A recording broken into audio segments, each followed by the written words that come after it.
when you were saying it's like that Joe Exotic guy is someone that you can picture as like a stereotype. It's because he is a reality TV stereotype. Yeah. Like he literally says in it that like he'll do anything to get famous. And this whole thing is just making both of them more famous. Well, and that's what I thought was a weird thing going into this documentary was the fact that they clearly picked from the outset who they wanted their villain to be, right?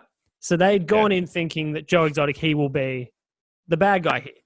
And what they didn't realize was that throughout the whole documentary, all they were going to do was introduce new people that were arguably as bad, if not worse, than what he is.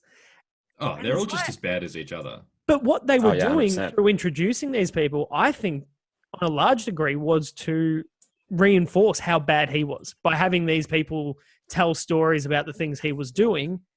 But in doing so, you're like, hang on, wait, what did they say? What was their thing? And yes, they did shine a light on some of the what was that, Doc Antle or whatever his name was? Yeah, Bhagavan, Doc Antle, whatever. Yeah. He's arguably way worse. He's so much the guy worse. With multiple like wives, with all the wives, and apparently he changed all their names and stuff. Oh, and apparently he puts tigers in like gas chambers and stuff. Like it's yeah. Well, Justin didn't. Apparently, I have to say apparently.